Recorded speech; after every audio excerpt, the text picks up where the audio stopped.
Engine cooling. This one's going to be pretty short and sweet, people. All that matters here is that we are capable of keeping our engine cool, whether it's parked idling, sitting in traffic, driving down the road at a mile pace, or wide open throttle at the racetrack. Everybody seems to immediately think of the water pump and the radiator for these, and chances are, unless you have like original equipment stuff that's probably worn out and failing, you're fine with your radiator and your water pump. However, because we're talking about it, when you look at a water pump, the impeller is what's important. That's what's, moving the water through the engine. If you look at stock replacement impellers versus a high flow impeller versus an aftermarket high flow impeller, you can see that the impellers are quite a bit different. Honestly, a great example of this would be a flow cooler. I really like those ones. They have a great impeller design. They come in an aluminum pump, which saves weight over the original cast iron style. On my Oldsmobile stuff, I like that pump. Now, there's 20 different brands of pumps you can get for other manufacturers, and more likely than not, for your performance application, any one of them is going to be just fine, because we just care about circulating water. And the other thing is, when you're running a thermostat, that is your restriction in the system. So the water pump just has to be able to pump enough water that it's maxing out that thermostat when it's wide open. That's what the restriction in your system that's controlling the speed at which the water is circulating.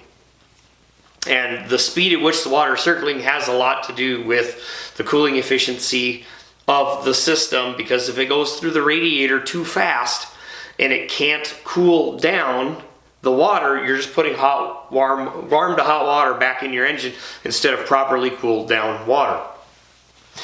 Now the radiator, if a lot of more modern stuff, they got the efficiencies figured out and the radiators are kind of small for a performance application, in which case going to a bigger radiator is great. The old cars, the radiators were perfectly adequate. Where people get in trouble is putting electric fans that move a quarter or less of the CFM of air through the radiator that the old mechanical fan used. Now you go to the electric fan because it frees up a ton of horsepower, because mechanical fans cost a lot of horsepower. They cost a lot of horsepower because they're moving a crap ton of air. And then you put an electric fan on there that only moves a little bit of air, and now you've got overheating problems because you're not moving enough air through your radiator. Most people screw this up at that point in their build, where they put the electric fans on and don't think anything of it and just decide that, oh, it'll be fine, and it's not fine. They used to run them old engines way too lean. They built a ton of heat because of how lean they were, but they still stayed cool because they had ginormous mechanical fans on them. You can't get away with that in a modern build with an electric fan, just because you're not moving enough air through the radiator to properly cool the coolant.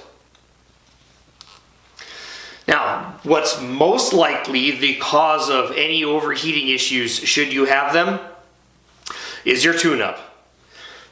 Too much timing, not enough timing, too rich, too lean. All of those are problems that add up into an engine running hot. And 90% of the time when I see people talk about overheating problems, if not more than 90%, is they've got a shitty tune-up. And it's just crap. The engine can't run worth the crap, and therefore it makes a ton of heat, and it sucks. And they keep thinking it's radiator or fans or water pump, and it's just a shitty tune-up. And it seems like these people refuse to accept that it's a shitty tune-up. Meanwhile, if they just would accept that it is a shitty tune-up and go get the tune-up fixed, they'd fix their drivability problems, they'd fix their idle problems, they'd fix their overheating problems, and guess what? It's gonna make more horsepower. I had an engine that I drove around in my car that was pretty good. And same thing, I didn't know what anything was at it, never got dyno tested or anything like that.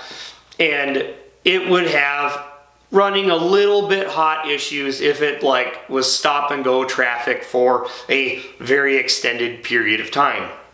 But overall, not bad. I daily drove that thing for years.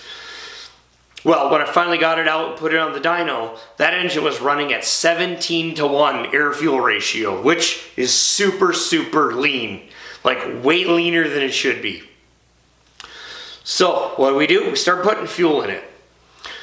By the time we got it down to 13.5-to-1, where it made the best power, it picked up 28 horsepower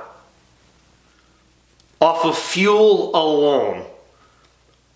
Timing was actually pretty good on that engine. But anyway, the fuel alone to get it down to where it would run. And you know what? That thing started firing up on, like, as soon as you touched the key, it would fire up and run.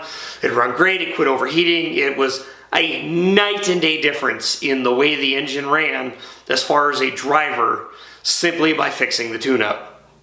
And all those, granted, it didn't have big overheating problems, but all that went away. Like, it wouldn't have been an issue of overheating ever again. Your oil also cools your engine, especially if you're running an oil cooler, because that's pulling heat out of the system. Not every engine needs it. A lot of engines that have them maybe don't need them. A lot of engines that don't have them maybe do need them. Especially newer stuff where everything's like packed under a hood and so compact that there's no airflow. Bringing up air also cools your engines, just air flowing around it. So making sure that air can get in under the hood and out from under the hood can help with cooling. Now, that's not necessarily something you want to do in every case, simply because not everybody's building a full-on race car and it's not needed to put vents everywhere. But if you're building a race car, some hood vents are a great way to get heat out. And oil is another way to get your heat out, especially if you do something like filling your block. So you're taking away a lot of the coolant around the cylinder. It's going to build up more heat in the oil because it's not going into the coolant. You want to run an oil cooler to help get that heat out of the system. And there's variabilities to all of this, but I mean the big thing is, as long as you've got it covered and you don't have problems, then it's not a problem worth thinking about.